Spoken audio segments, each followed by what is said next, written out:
She kept insisting she was too sick to work while posting Instagram stories from the beach with another guy. I forwarded the screenshots to her boss with the caption, "Medical Miracle Recovery." She lost her job and her vacation boyfriend the same day. I, 28 male, just watched my girlfriend of 3 years destroy her entire life in the span of 72 hours. And honestly, I'm still processing whether I feel guilty or vindicated. Melanie, 26, and I have been living together for about 1.5 years. She worked, as a project coordinator at a mid-sized tech company. Pretty decent job, good benefits, the works. I'm a freelance graphic designer, so I work from home mostly. Last Monday, Melanie woke up claiming she felt terrible, dizzy, nauseous the whole night. Called in sick to work. I made her soup, got her meds, typical boyfriend stuff. Tuesday, same thing. Wednesday, she said it was getting worse and she needed to see a doctor. Here's where it gets weird.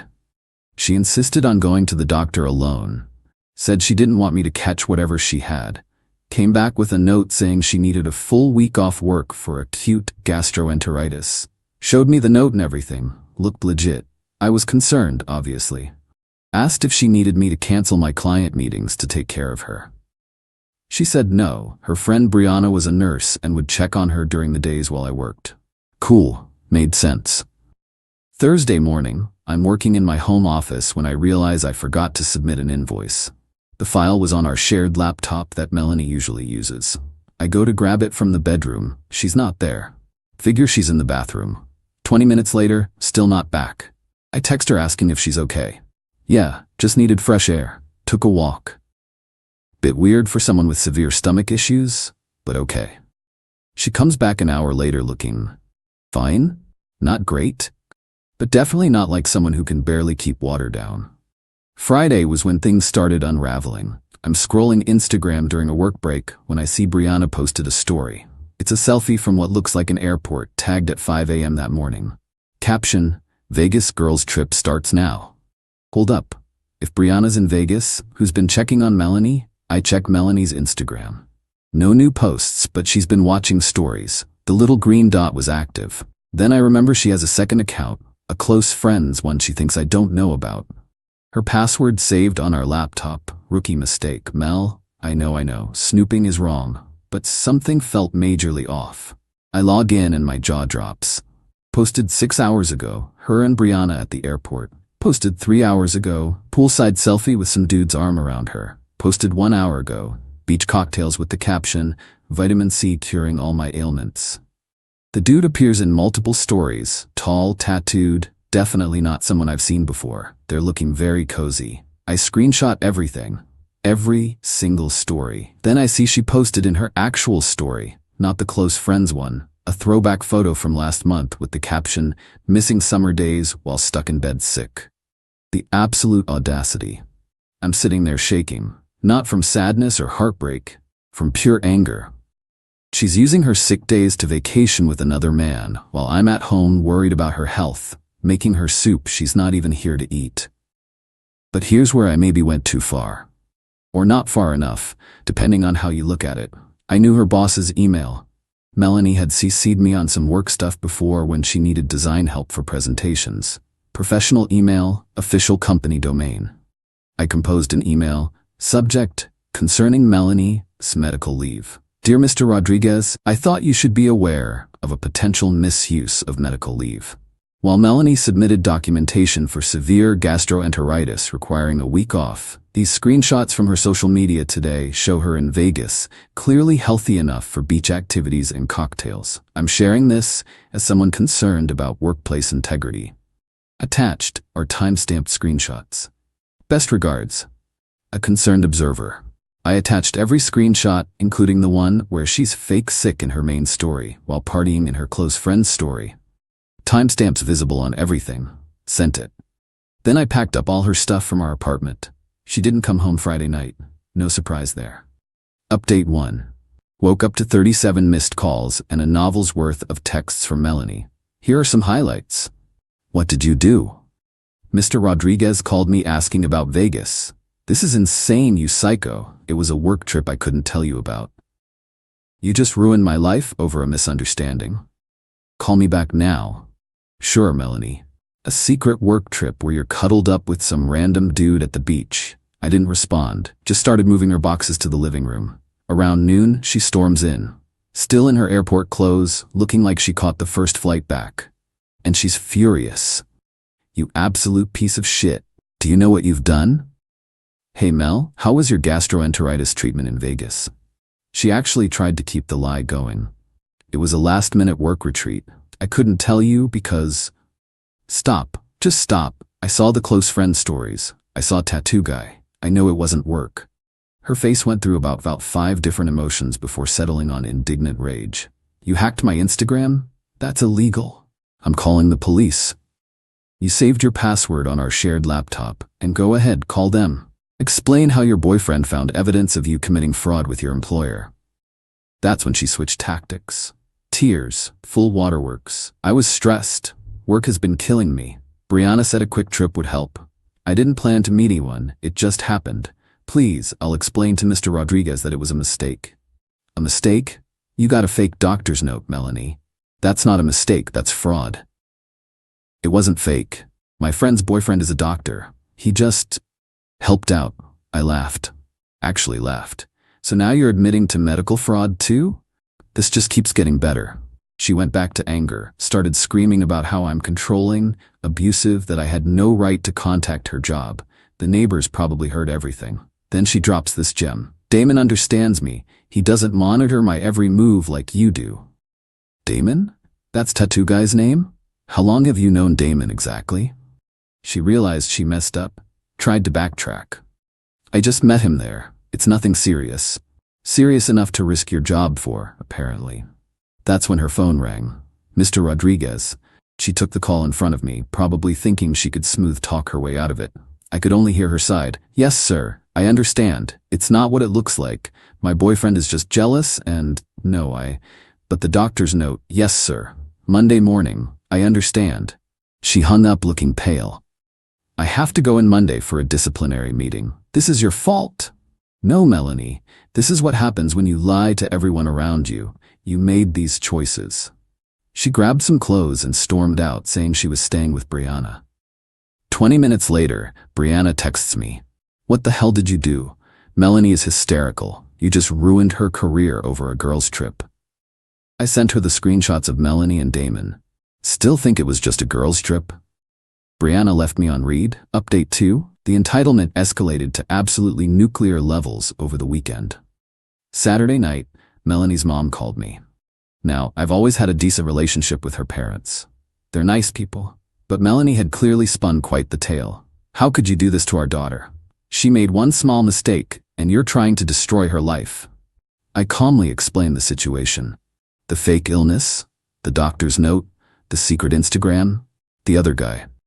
Her mom went quiet. "She told us you were being controlling and jealous." "Mrs. Reeves, I have all the screenshots. Would you like me to send them to you?" No, that's okay. I'll talk to her."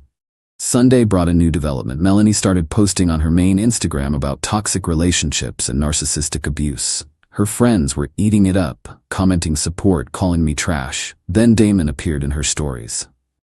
From our city. The man flew back with her.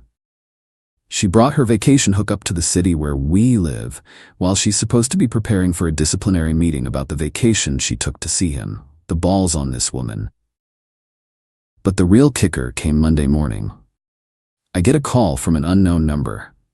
It's Damon. "Hey bro, I think we need to talk man to man." I almost hung up, but curiosity won. "I'm listening."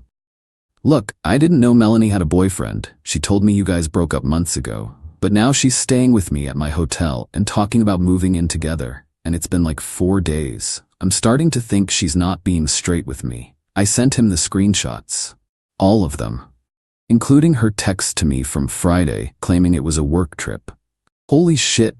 She told me she was single and on a work vacation. Said her ex was stalking her and got her fired. Man, I'm sorry.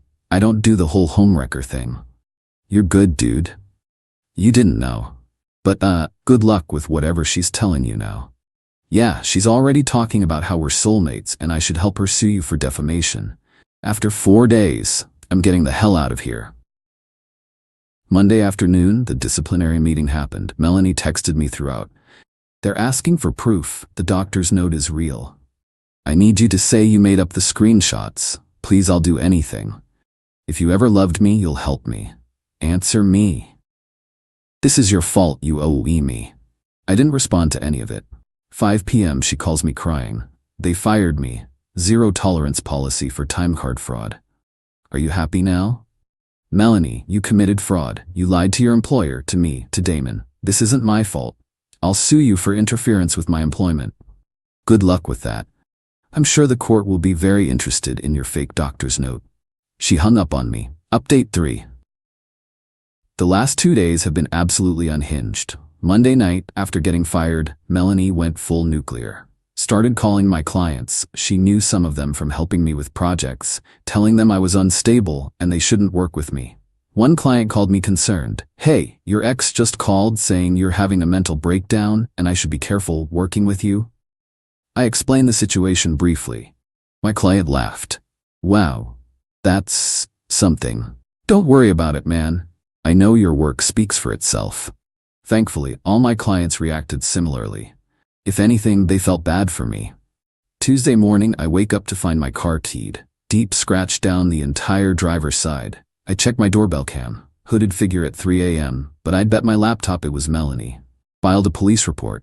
Officer said without clear footage of her face, hard to prove anything. But it's on record now. Tuesday afternoon, Brianna reaches out. Can we talk? Melanie is spiraling and I'm worried. We meet for coffee. Brianna looks exhausted. Look, I need to apologize. I didn't know about Damon when I agreed to the Vegas trip. She told me she was planning to break up with you and needed a girls' weekend to clear her head. I found out about him when we got there. And you didn't think to tell me? She's my best friend. Was. I don't know anymore. She's lost it. She's been at my place since Damon ghosted her Monday night. She's talking about suing you, suing her company, suing Damon for emotional damages. She spent all night making fake LinkedIn profiles to trash talk Mr. Rodriguez and the company. She's making fake profiles to harass her former employer?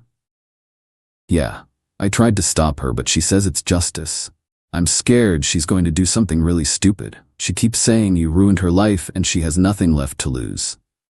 I thanked Brianna for the heads up. She said she was planning to ask Melanie to leave her apartment because the situation was getting scary. That evening, the property manager emails me. Someone, guess who, called claiming to be my employer, saying I'd been fired and wouldn't be able to pay rent. Property manager didn't buy it, knows I'm freelance. This woman was trying to get me evicted. Wednesday morning, today, I wake up to see Melanie posted a GoFundMe. Help me rebuild after domestic abuse. Her story claims I isolated her, controlled her finances, got her fired through manipulation, and left her homeless. Goal, $10,000. The audacity. The sheer, unmitigated audacity. I started getting messages from mutual friends asking if I'm really an abuser. Some believe her story without question. Others are skeptical and reaching out for my side. I made one Facebook post. No drama, no details. Just, for those asking, Melanie and I broke up after I discovered she took fraudulent sick leave to vacation with another man. Her employer terminated her after I provided evidence of the fraud. I have not and will never engage in abuse of any kind. I wish her the best in her future endeavors. Attached one screenshot, the one where she's at the beach with Damon, while her main story claims she's sick in bed. Her GoFundMe got taken down within hours. Turns out lying on a fundraising platform is against TOS. Who knew? Final update. Thought I'd give one last update since people keep asking what happened. Melanie's life completely imploded, and it was entirely self-inflicted. After her GoFundMe got yanked, she tried starting a new one under a different name. That got caught too. Turns out when you publicly post screenshots of your fundraiser and people report it, the platform pays attention. She got kicked out of Brianna's apartment after Brianna caught her trying to take out credit cards in Brianna's name. Yeah, she escalated to attempted identity theft. Brianna filed a police report and got a restraining order. The fake LinkedIn profiles she made to trash her former employer? LinkedIn's legal team sent her a cease and desist. Her former company is considering legal action for defamation and cyber harassment. Remember her friend's boyfriend who gave her the fake doctor's note? Turns out he's not actually a doctor, He's a medical student. The medical school found out about him providing fraudulent documentation. Last I heard, he was facing disciplinary action. Melanie ended up moving back with her parents 2 hours away.